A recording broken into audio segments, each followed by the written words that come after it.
All right, how are you doing, everybody? Today we are going to learn how to build a soundproof wall. If you've ever wanted to soundproof a wall, or if you're trying to get rid of those noisy neighbors, or if you're trying to build a soundproof studio, this is a crucial aspect of how you're going to achieve that. So, before we dive in, I want to let you know that I do have a free soundproofing course. This is an amazing opportunity for you to learn the basics of how to soundproof a room, so definitely check that out in the notes below. All right, let's jump into the video.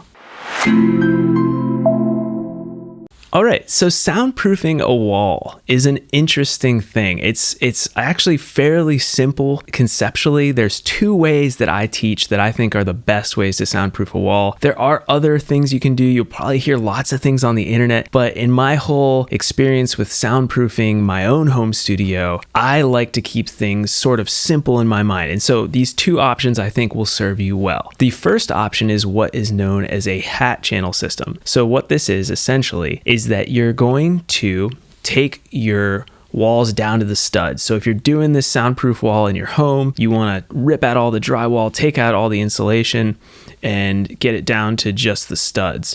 If you're doing this in a new build, you'll just have a regular framed wall like you would do any wall, and then things get a little different for the soundproofing. So what we're going to do is you're going to buy these special clips. They're called IB1 acoustic clips.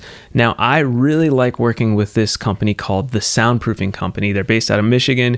They're super friendly. They were great. They helped me along with my own soundproofing journey. So I highly recommend working with them, but there's tons of companies out there. That's just my favorite. They don't sponsor me, by the way, or anything. I'm just totally trying to hook them up. So you get these IB1 clips, which you can get on their website. I'll have links below this video. And then you're also going to need to get 7/8 inch furring channel. Now, it's super important that you get the right type of furring channel. I say hat channel, furring channel, they're interchangeable. Don't get confused. It is a little bit annoying, but same exact thing. Furring channel, hat channel, especially the 7/8 of an inch kind, this refers to the distance from the bottom of the hat channel to the top of the hat channel, is probably not something you're just going to pick up at Home Depot or Lowe's. So you want to look at maybe a wholesale supplier in your city. I did a little bit of Google searching, and I found somebody not too far from my house who actually sold these exact hat channels, and I just went down and picked them up with a truck. So you can do it. They usually come in, I think, 10 to 12 foot lengths. So, fitting them in your car might be a little tricky. So definitely keep that in mind. But you can buy these, in groups of 10 or 12. And for each wall, you're really just going to put about, maybe depending on the size of your wall, 4 to 5 hat channels across the wall. So you're going to put your IB1 clips on the studs, directly on the studs first, and you're going to screw those into your studs. And those IB1 clips, you're going to put them every 48 inches on center, meaning from the center of one wood beam to the next, every 48 inches you need one. And then going vertically up, you need one every 24 inches on center. So that's going to create a grid of these IB1 clips along your wall, and you want to make sure they're level. And once you get all those IB1 clips in, you just take the hat channel and you just put one edge into the clip and then push it in so it snaps in, and that's it. Your hat channel system is then attached to your wall. And what this does is it decouples the sound. So the sound traveling through your wall will hit your studs, but it won't actually travel onto these metal hat channels. The hat channels are what we're going to use to screw in our drywall. So the next step, once you have all your hat channels figured out and put up along your walls, is you're going to want to get 2 layers of 5/8 inch drywall. This is really heavy drywall. Again, this can be kind of hard to find maybe at Home Depot, but at any wholesale construction supplier, you can probably find this 5/8 inch drywall. Make sure it's 5/8 of an inch because that's what you need. You need the heavy stuff. You don't want to get the 1/2 inch. You definitely don't want to get the extra light drywall, which is easier to hang, but defeats the whole purpose. What we want is mass. We want weight on those walls. So we're going to 2 of those. So you're not just going to put 1 layer of drywall down, you're going to put 2. And in between those 2 layers of drywall, you're going to use this really special glue called green glue. And you may have heard of green glue before if you've done a lot of research on the internet about soundproofing, but this stuff really works. And there's a lot of people that are maybe naysayers. I used it in my studio, works wonderfully. It increases the soundproofing by fairly large amount. If you don't have green glue in between your 2 layers of drywall, you're missing out on a lot of extra soundproofing that is pretty simple. You just literally squirt this green glue on the back of your drywall and it increases your soundproofing. It is a little costly, but this whole project, if you start to look at it, money is an issue. It's going to cost a good amount. So what you really want to think about is doing something right, and don't worry so much about like $150 here, $200 there. Do it right. Get the pail of green glue. You get a little green glue gun and you put an S with the green glue on the back and do some little dollops of green glue where the S doesn't actually hit.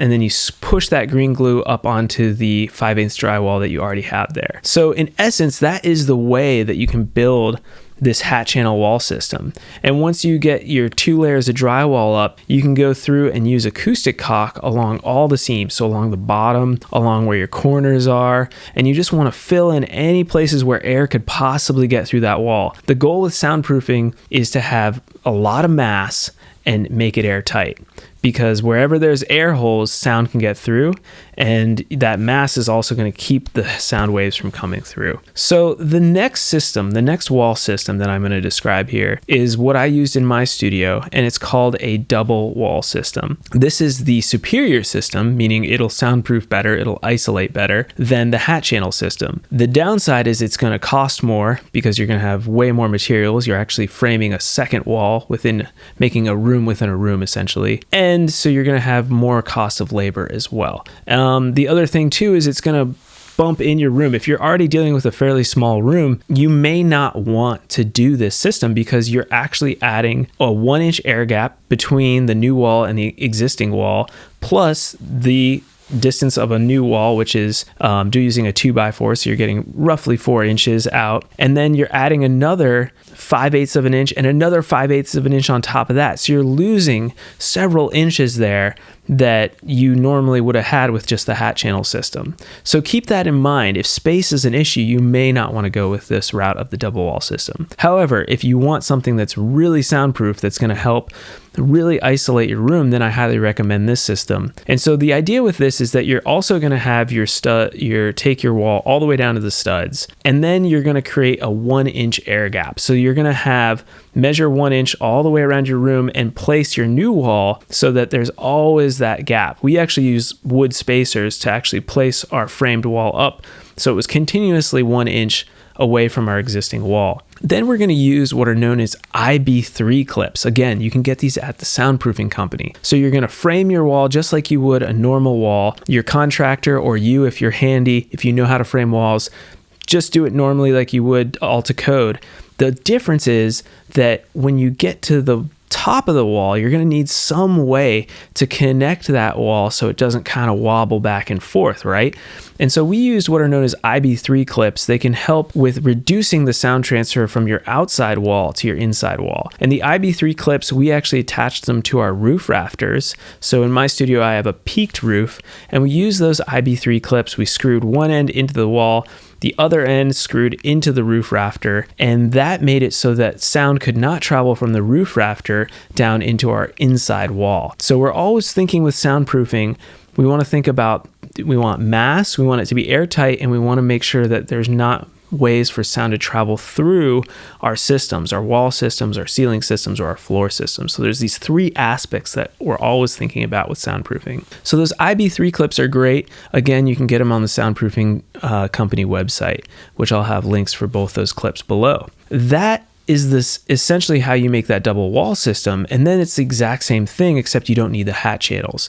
So you can screw your drywall, your first layer of drywall, directly into current new wall that you have, and then you put the green glue on your second layer of 5/8 inch drywall, and you just push that up and then screw it in, making sure that you find where those studs are. Once you've done 2 layers of drywall, it can get a little tricky to find those studs, but if you measured every 16 inches on center, you should be able to find them, or you can use a stud finder as well. So that is the essence of how this works. And again, you would go around the entire bottom, top, and sides of your double wall system with acoustic caulk, which I'll also put a link down there.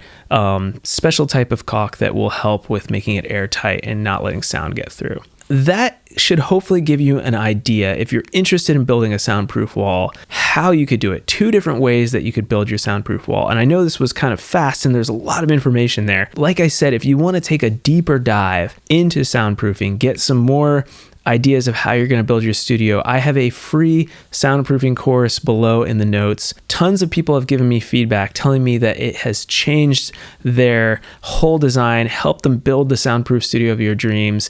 Again, I think I'm crazy for giving this away for free, but I'm going to keep it out there because it's helping so many people like yourself. So definitely take a look at that course and I will see you in there. And if you have any questions at all, I love answering questions in the comments section below. So definitely create a dialogue with me. This is a community. I know a lot, but I don't know everything, so I'm constantly learning. So let's keep trying to figure out how to make the best soundproof studio or room for you. All right, until next week, every Monday I put out new videos, so I'll see you later. Bye.